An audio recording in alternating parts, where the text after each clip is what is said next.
जल जीवन जागरण यात्रा का दौर जारी है और इस बीच जल संसाधन विभाग के वरिष्ठ अधिकारियों एवं गणमान्य नागरिकों के साथ सामाजिक कार्यकर्ता ने रीवा के मऊगंज क्षेत्र अंतर्गत बांधों का दौरा कर रहे हैं। इस श्रृंखला में पिछले दिनों मऊगंज के छुइया बांध का जायजा लिया गया। निरीक्षण के दौरान पाया गया कि छुइया बांध के अंदर तक वेजा अतिक्रमण किया जा चुका है, जहां आसपास के किसानों ने बांध के अंदर खेत जैसी आकृतियां बनाकर जुतवाई बुवाई कर रहे हैं और चारों तरफ बाड़ी लगा ली है। बांध के दूसरी तरफ भी आसपास के लोगों ने अतिक्रमण कर रखा था। बांध के अंदर बूंद में पानी नहीं मिला। इसके पीछे का कारण बांध के आसपास उपस्थित ग्रामीण जनों से पूछा गया तो बताया गया कि बांध के भीट में रिसाव होने के कारण पानी टिक नहीं पा रहा है। बहुत सटीक जानकारी तो नहीं मिल पाई, लेकिन स्थानीय लोगों द्वारा बताया गया कि बांध का निर्माण 60-70 के दशक में पहली बार किया गया था।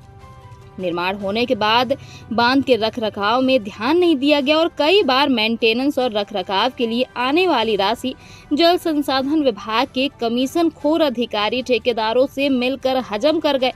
बांध के भीट में कंपैक्शन के कारण कई जगह जमीन बैठ गई थी और पिचिंग के पत्थर बाहर आ गए थे।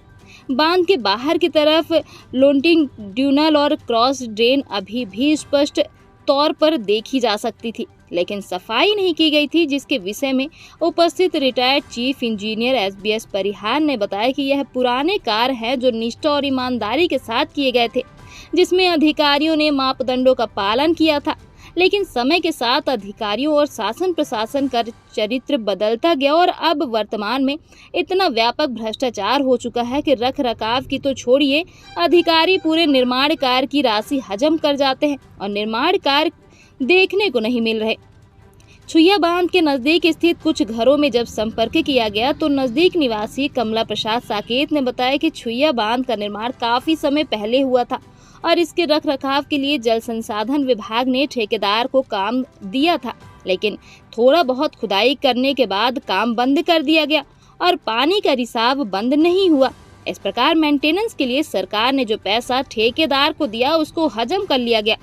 कमला प्रसाद साकेत ने कहा कि छुइया बांध से ना तो उनके खेत की कोई सिंचाई हो पाती और ना ही आसपास के अन्य ग्रामीणों की भी कोई सिंचाई हो पा रही है।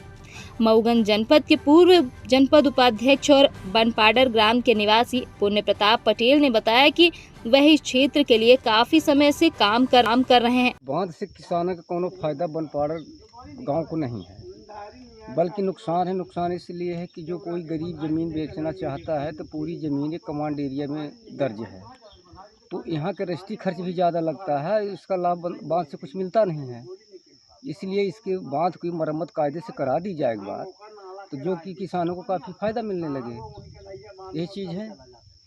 और चुने गए जनपद सदस्य भी रहे हैं और ग्रामीणों की समस्याओं को लेकर हमेशा आवाज़ उठाई है। उन्होंने कहा कि यहीं आसपास के कुछ ठेकेदारों को जल संसाधन विभाग द्वारा छुइया बांध के मेंटेनेंस का कार्य समय समय पर दिया गया, लेकिन कमीशन खोर अधिकारियों की मदद से ठेकेदार सब चट कर गए और बांध की स्थिति जर्जर हो चुकी है। बांध में लगी हुई नहर भी खत्म हो चुकी है, जबकि बांध में बूंदों में पानी नहीं रुकता क्योंकि चारों तरफ रिसाव है। विशेषज्ञ इंजीनियर द्वारा बताया गया कि जैसा कि जनप्रतिनिधि पटेल साहब बता रहे हैं कि इस बांध में पानी जो भी आता है वो 4-5 दिन के अंदर पूरा इसका रिसाव हो जाता है और बांध की तली से रिसाव हो रहा है, माने बांध के डाउन स्ट्रीम टो से रिसाव हो रहा है।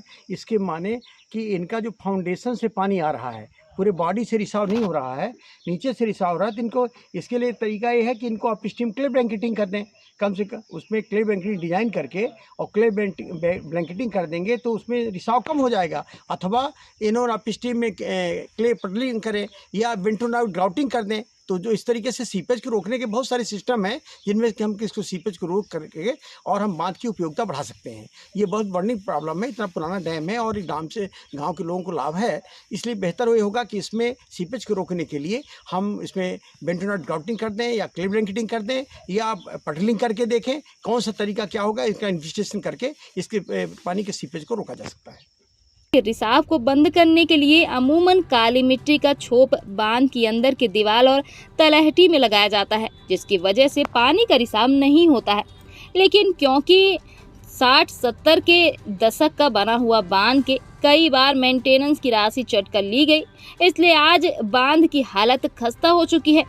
अब बड़ा सवाल यह है कि आए दिन निरीक्षण के दौरान जल संसाधन विभाग द्वारा मऊगंज और हनुमना क्षेत्र में बनाए गए बड़े बांधों की स्थिति दयनीय देखी जा रही है और उनके रख रखाव मेंटेनेंस के लिए आने वाली राशि भ्रष्टाचार की बलि चल रही है। तो फिर केमला प्रसाद कौने गांव के निवासी हैं? हम वहाँ बनपाड़र के बनपाड़र कौने कौने तहसील के अंतर्गत आवत है? मऊ तहसील आवती मऊगंज। मऊगंज में। यह जो बांध है अपना के छुहिया बांध है के बारे में अपना का जानी थे? एक बारे में बहुत कहा सके 60 में बना है यह बांध है। पहले सिंचाई होती रही थी और बहुत पे अब कतनम नहीं हुई। अच्छा, का कारण है काहे नहीं हुई? अब सब झिर जाते हैं, पानी सब झिर जाते है। जी हाँ, मतलब लीकेज है। हाँ लीकेज बहुत है। तो अब वर्तमान में यह बांध के किसानन का कोनो फायदा नहीं है? कोई फायदा नहीं आया। तो अपना पंचे पे कहाँ से सिंचाई करी थी? कहाँ से होगा, कहाँ से नहीं हो कि जैसा बोर कराए तो उसी कर रहा। मतलब बोर ट्यूबवेल के माध्यम से ही सिर्फ सिंचाई होती है? हाँ, कुछ गाँव में नहीं है, जंगल में नहीं हो, कहाँ हूँ। तो एमा सरकार से अपना पंचे कुछ मांग करी थे कि बांध का सुधार बाम आप में? देखिए जरूर, हाँ पंचायत आदमी नहीं मांगी थे, गाँव के मांगा तो तब का कही। पर पानी की तो जरूरत है, बांध रही तो अच्छा ही रही। तो वहाँ पानी में तो जीवन है, पानी के। अपना पंचे कई भाई है न, कई परिवार में सदस्य, कई किसान है न अपना पंचे? हम एठनिया हमारा बाप हम 3 भाई है न, तो 2 जने यहीं पे रहते हैं, जन बनपाड़र में रहता है। आए जने चुहिया बात के जरे न है। तो मतलब ये बांध का कोनो फायदा नहीं है? कोई फायदा नहीं आया अभी। नहरा वैसे पड़ी है? नहरा वैसा नहीं पड़ी है, तो माँ बाप कटी भट्टी है, सब बन गई है, माँ भटकी है, भट गई है तमाम, है ना? जी हाँ। आखिर सरकार में बैठे हुए वरिष्ठ अधिकारी क्या कर रहे हैं?